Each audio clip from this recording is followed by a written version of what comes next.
നമ്മുടെ കൊച്ചു കേരളത്തിൽ നിന്ന് പണ്ട് ഉരുവിൽ കയറി ഗൾഫ് രാജ്യങ്ങളിൽ പോയവരുണ്ട്. കാലം കഴിഞ്ഞപ്പോഴേക്കും യാത്ര വിമാനത്തിലായി. 3-3.5 മണിക്കൂർ കൊണ്ട് സൗദി അറേബ്യയിലോ ഒമാനിലോ ദുബായിലോ ബഹ്റിനിലോ ഖത്തറിലോ കുവൈറ്റിലോ എവിടെയാണെന്ന് വെച്ചാൽ എത്താം. ഗൾഫിൽ കാണുന്ന പലതും മലയാളികൾ അനുകരിക്കുകയാണെന്ന് തോന്നും, തൊഴിൽ മേഖലകളിൽ ഉൾപ്പെടെ. ഗൾഫിൽ എണ്ണ സമ്പത്തുണ്ട്. കേരളത്തിലാകട്ടെ ആകെയുള്ളത് കുറേ രാഷ്ട്രീയക്കാരും അവർ കാണിച്ചു കൂട്ടുന്ന കൊള്ളരുതായ്മകളും ഇതിൻ്റെ എല്ലാം പിന്നാലെ പോകുന്ന മാധ്യമങ്ങളും, ഇതെല്ലാം കണ്ട് മൂക്കത്ത് വിരൽ വെച്ച് നിൽക്കുന്ന പാവം പൊതുജനങ്ങളും. ഇന്ത്യ ഉൾപ്പെടെയുള്ള വിദേശ രാജ്യങ്ങളിൽ നിന്നാണ് ഗൾഫ് രാജ്യങ്ങളിലേക്ക് വിവിധ തൊഴിൽ മേഖലകളിലേക്ക് തൊഴിലാളികളെ എത്തിച്ചിരുന്നത്. ഇതേ അവസ്ഥയാണ് ഇപ്പോൾ കേരളത്തിലും. ആസാമും ബംഗാളും ബീഹാറും ഉൾപ്പെടെയുള്ള അന്യ സംസ്ഥാനങ്ങളിൽ നിന്ന് തൊഴിലാളികൾ കേരളത്തിലെത്തി തുടങ്ങിയിട്ട് കൊല്ലം 10-15ആയി. ഇത് നമുക്ക് നിസ്സാരമായി തോന്നാം, പക്ഷേ ഇതത്ര നിസ്സാരമല്ല. കാരണം ഞാൻ പറയാം. Centre for migration and inclusive development പ്രകാരം കേരളത്തിൽ ഏകദേശം 35 ലക്ഷത്തോളം അന്യ സംസ്ഥാന തൊഴിലാളികളുണ്ട് എന്നാണ് കണക്ക്. ഇത് കേരളത്തിലെ ആകെ ജനസംഖ്യയുടെ 12% വരും. കേരളത്തിലെ തൊഴിൽ മേഖലയിലെ 26.3% അന്യ സംസ്ഥാന തൊഴിലാളികളാണ്.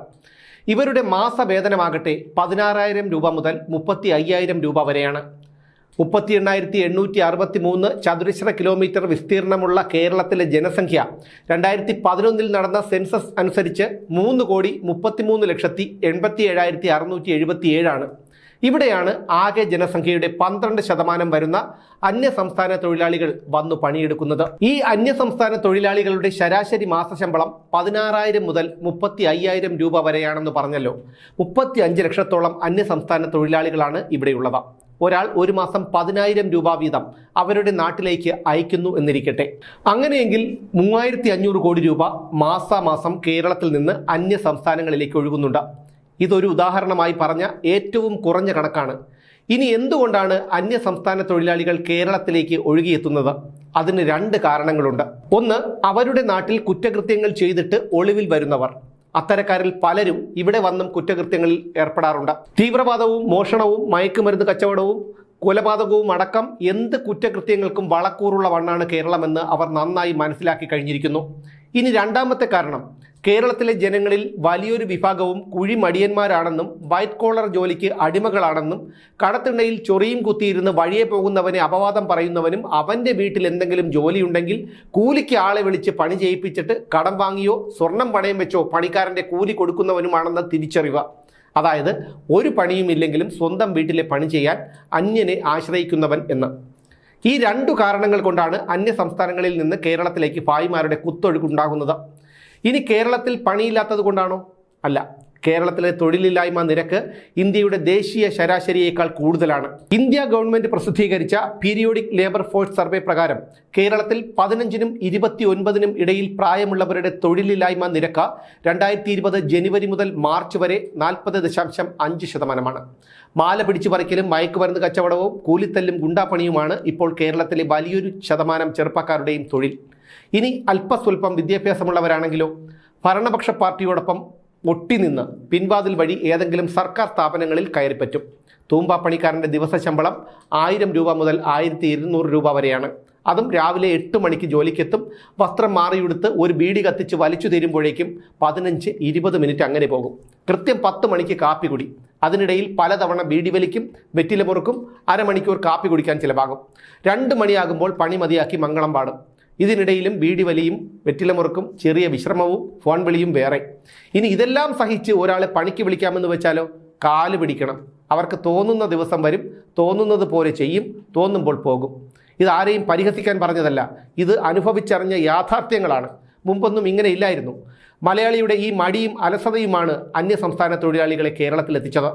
കേരളത്തിലെ ബീവറേജസ് ഔട്ട്ലെറ്റുകളുടെ മുന്നിൽ ചെന്ന് നോക്കിയാൽ അറിയാം. കൂലിപ്പണിയെടുത്തും കടം വാങ്ങിയും അന്യൻ്റെ മുന്നിൽ കൈനീട്ടിയുമൊക്കെ കിട്ടുന്ന പണവും കൊണ്ട് ആക്രാന്തത്തോടെ മദ്യത്തിനു വേണ്ടി വരി നിൽക്കുന്ന മലയാളികളെ. ആ സമയം അന്യസംസ്ഥാന തൊഴിലാളി അവൻ്റെ ജോലി ചെയ്യുകയായിരിക്കും. പറയുമ്പോൾ എല്ലാം പറയണമല്ലോ. സ്വന്തമായി ഒരു തൊഴിൽ ചെയ്യണമെന്ന് തോന്നുന്ന 75% മലയാളികളും ചെയ്യുന്നത് ഓട്ടോറിക്ഷ വാങ്ങി ഓടുക എന്നുള്ളതാണ്. ഇന്ന് കേരളത്തിൽ 99% വീടുകളിലും ഇരുചക്ര വാഹനങ്ങളുണ്ട്. 75% പേർക്കും കാറുകളുമുണ്ട്. പക്ഷേ എന്നിട്ടും ഓരോ ദിവസവും നിരത്തിലിറങ്ങുന്ന ഓട്ടോറിക്ഷകൾക്ക് കയ്യും കണക്കുമില്ല. അതും മടിയുടെ മറ്റൊരു നേർക്കാഴ്ചയാണ്. മീറ്റർ ഇടാതെ ഓടുക, തോന്നുന്ന ചാർജ് വാങ്ങുക, യാത്രക്കാരന് ആവശ്യമുള്ളിടത്തേക്ക് ഓട്ടം പോകാതിരിക്കുക, നഷ്ടമായതുകൊണ്ടല്ലോ ഇങ്ങനെ ദിനം പ്രതി നിരത്തുകളിൽ ഓട്ടോറിക്ഷകളുടെ കുത്തൊഴുക്കുണ്ടാകുന്നത്. യാത്രക്കാരെ പിടിച്ചുപറിച്ചും കണ്ണുരുട്ടി കാണിച്ചും 1000 രൂപ എങ്ങനെയും പോക്കറ്റിലാക്കാം എന്ന ഉറപ്പുള്ളത് കൊണ്ട് തന്നെയാണ് വലിയൊരു വിഭാഗം പേരും ഓട്ടോറിക്ഷയുമായി നിരത്തിലിറങ്ങുന്നത്. ഇതെല്ലാവരെയും ഉൾപ്പെടുത്തിയല്ല പറയുന്നത്, എന്നാൽ വലിയൊരു വിഭാഗത്തെ ഉൾപ്പെടുത്തി തന്നെയാണ് പറയുന്നതും. കെട്ടിട നിർമ്മാണ മേഖലയിലും ഹോട്ടൽ മേഖലയിലുമാണ് അന്യ സംസ്ഥാന തൊഴിലാളികൾ ഏറെയും ജോലി ചെയ്യുന്നത്. ഏറ്റവും കുറഞ്ഞത് ഒരു മാസം 3500 കോടി രൂപ കേരളത്തിൽ നിന്ന് അന്യ സംസ്ഥാനങ്ങളിലേക്ക് ഒഴുകുന്നുണ്ടെങ്കിൽ ഒരു വർഷമാകുമ്പോൾ അത് 42,000 കോടിയാകും. ഇത് ഏറ്റവും കുറഞ്ഞ കണക്കാണ്. യഥാർത്ഥ കണക്ക് ഇതിലും എത്രയോ കൂടുതൽ വരും. ഇക്കണക്കിന് പോയാൽ 6-7 വർഷങ്ങൾക്കുള്ളിൽ മലയാളി തൊഴിലാളിയും തൊഴിലാളി മുതലാളിയുമാകും. തൊഴിൽ മേഖലകളിൽ അന്യരാജ്യക്കാരെ ആശ്രയിക്കേണ്ടി വന്നതിൻ്റെ അനന്തര ഫലം തിരിച്ചറിയാൻ അറബ് രാജ്യങ്ങൾ പതിറ്റാണ്ടുകൾ എടുത്തു. അതോടെയാണ് അവർ ചില തൊഴിൽ മേഖലകളിൽ സ്വദേശിവൽക്കരണം നിർബന്ധമാക്കിയത്. ഒരു കാര്യം ഉറപ്പാണ്, വരുന്ന ഏതാനും വർഷങ്ങൾക്കുള്ളിൽ ബീഹാറും ബംഗാളും ആസാമും ഝാർഖണ്ഡുമൊക്കെ സാമ്പത്തികമായി ഉന്നതിയിലെത്തും. അപ്പോൾ മലയാളികൾ പിടിച്ചുപറിച്ചും പിച്ചെടുത്തുമൊക്കെ കിട്ടുന്ന പണം കൊണ്ട് ജവാനും ബർമുടയും കോണ്ടസയും ഒക്കെ വാങ്ങി അടിച്ച് വല്ല കടത്തിണ്ണയിലും റോഡ് വക്കിലുമൊക്കെ ബോധമില്ലാതെ കിടക്കുന്നുണ്ടാവും. ഇതൊക്കെ മനസ്സിലാക്കാൻ പാഴൂർ പടിപ്പുര വരെയൊന്നും പോകണ്ട, കുറച്ച് നീട്ടി ചിന്തിച്ചാൽ മതി. എന്തായാലും വീണ്ടും കാണാം.